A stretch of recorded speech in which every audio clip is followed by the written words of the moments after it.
Address 41 Misunderstanding Jesus. And he was casting out a devil, and it was dumb. And it came to pass, when the devil was gone out, the dumb spake, and the people wondered. But some of them said, He casteth out devils through Beelzebub the chief of the devils. And others, tempting him, sought of him a sign from heaven. But he, knowing their thoughts, said unto them, Every kingdom divided against itself is brought to desolation, and a house divided against a house falleth. If Satan also be divided against himself, how shall his kingdom stand? Because ye say that I cast out devils through Beelzebub. And if I by Beelzebub cast out devils, by whom do your sons cast them out? Therefore shall they be your judges. But if I with the finger of God cast out devils, no doubt the kingdom of God is come upon you. When a strong man armed keepeth his palace, his goods are in peace, but when a stronger than he shall come upon him, and overcome him, he taketh from him all his armor wherein he trusted, and divideth his spoils. He that is not with me is against me, and he that gathereth not with me scattereth. When the unclean spirit is gone out of a man, he walketh through dry places, seeking rest, and finding none, he saith, I will return unto my house whence I came out. And when he cometh, he findeth it swept and garnished. Then goeth he, and taketh to him 7 other spirits more wicked than himself, and they enter in, and dwell there, and the last state of that man is worse than the first. And it came to pass, as he spake these things, a certain woman of the company lifted up her voice, and said unto him, Blessed is the womb that bare thee, and the paps which thou hast sucked. But he said, Yea rather, blessed are they that hear the word of God, and keep it. Luke 11 verses 14 to 28. There are 5 sections to this portion of Scripture.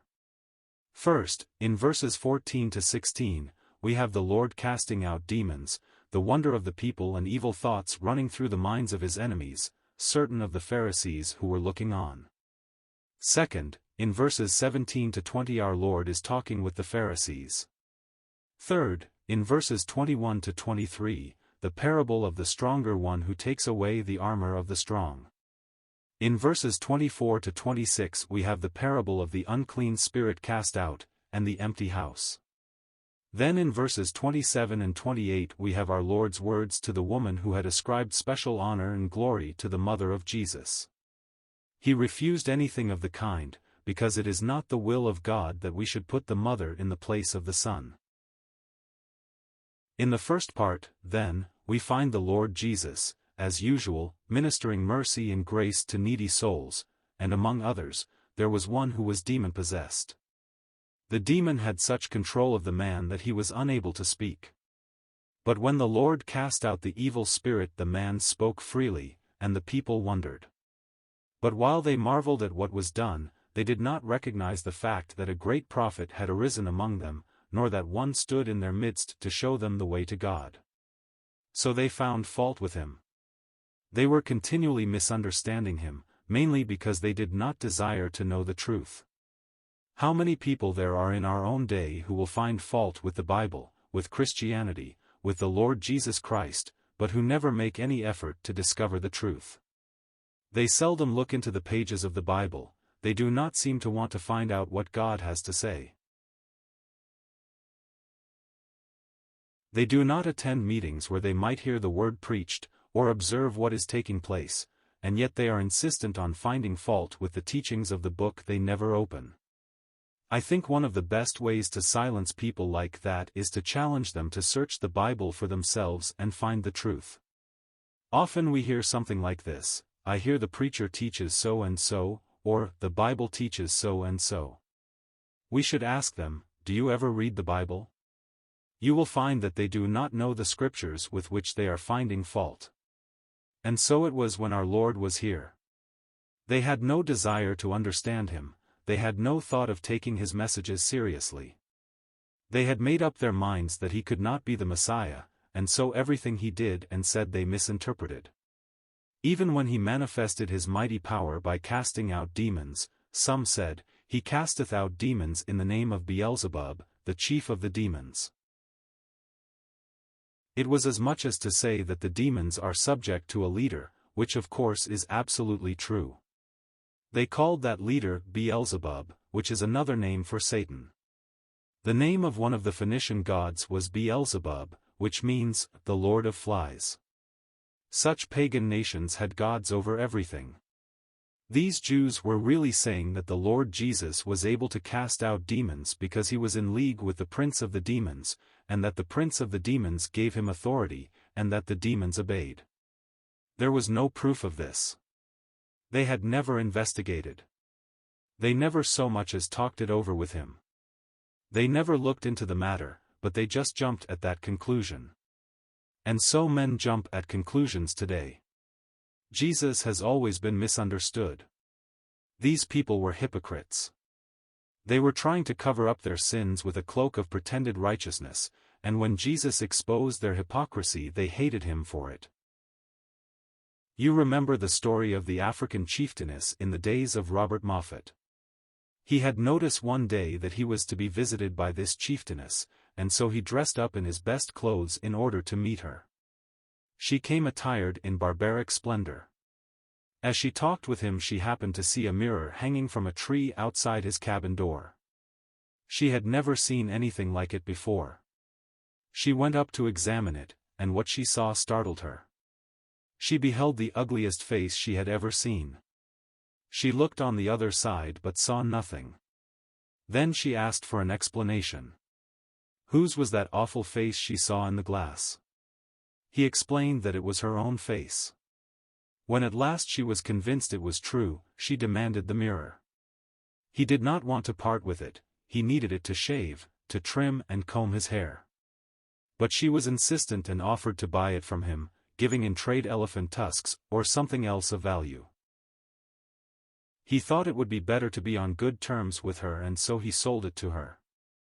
And when she received it she took one last look at herself in it and dashed it to pieces on the ground, declaring that it would never tell on her again.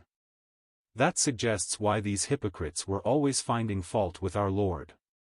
We read in John's Gospel that the true light gives light to, or, literally, casts light upon every man that cometh into the world. Their wickedness was manifested in the light of his purity and holiness, and so they charged him with being in league with the prince of the demons. They tempted him by asking for a sign from heaven. If you are what you claim to be, then do what Elijah did, command fire to come down from heaven. But our Lord never performed any miracle to gratify curiosity, but only to meet the needs of poor, suffering humanity. So he told them, every kingdom divided against itself is brought to desolation, and a house divided against a house falleth. If Satan also be divided against himself, how shall his kingdom stand? If what they insisted upon was true, then Satan was trying to destroy his own kingdom. The Lord Jesus said, "You say I cast out demons in the name of Beelzebub, what about your own sons? Here are Peter, James, and John and the other apostles, who also cast out demons. You say I cast them out by the power of the devil, then you are saying this of your own sons. When a strong man armed keepeth his palace, his goods are in peace, but when a stronger than he shall come upon him, and overcome him, he taketh from him all his armor wherein he trusted, and divideth his spoils.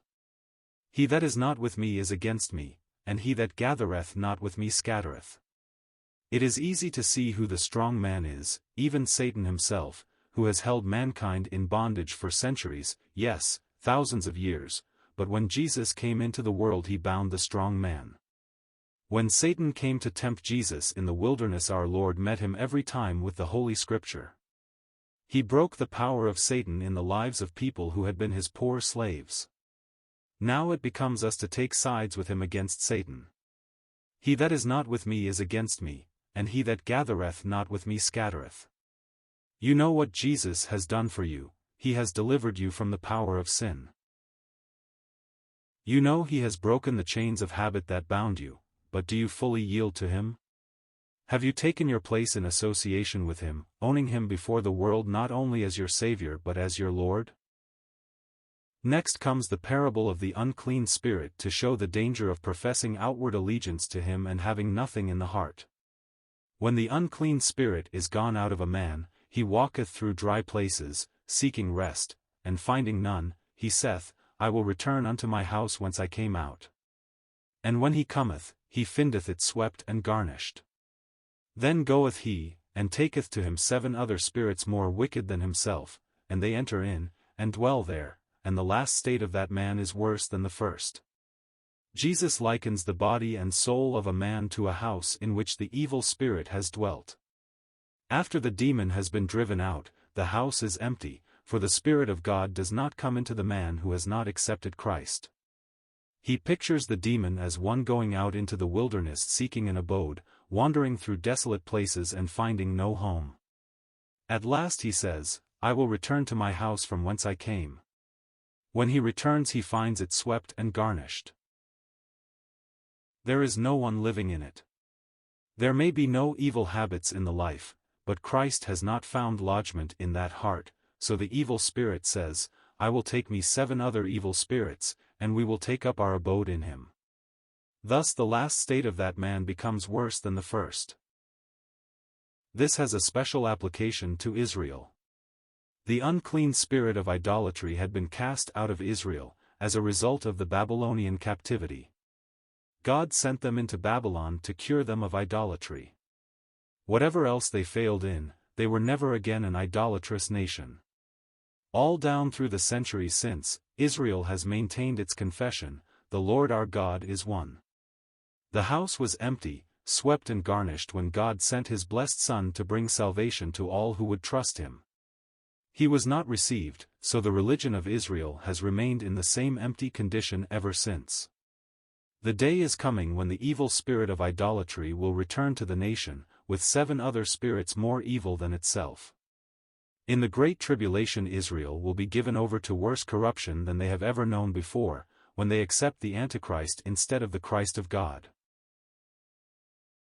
What a dangerous thing it is when the house has been delivered from evil habits and not given to Christ. Unless he does come in and take possession, it is not enough to be freed from certain evil habits. We say, nature abhors a vacuum, and it is just as true in the spiritual realm. And it came to pass, as he spake these things, a certain woman of the company lifted up her voice, and said unto him, Blessed is the womb that bare thee, and the paps which thou hast sucked. But he said, Yea rather, blessed are they that hear the word of God, and keep it. This woman's cry meant, Blessed be your mother, and Jesus immediately answered, Blessed, rather, are they that hear the word of God and keep it. All down through the centuries there has been a tendency to put the mother in the place of the Savior, to make Mary the mediator, giving her the place that belongs alone to Christ. There is one mediator between God and men, the man Christ Jesus. Our Lord would not for a moment have us adore his mother, blessed as she is, but he pronounces a special blessing on those who honor and obey the word of God. May we take his messages to heart and walk in subjection to the Holy Scriptures, not substituting human tradition for his revealed will.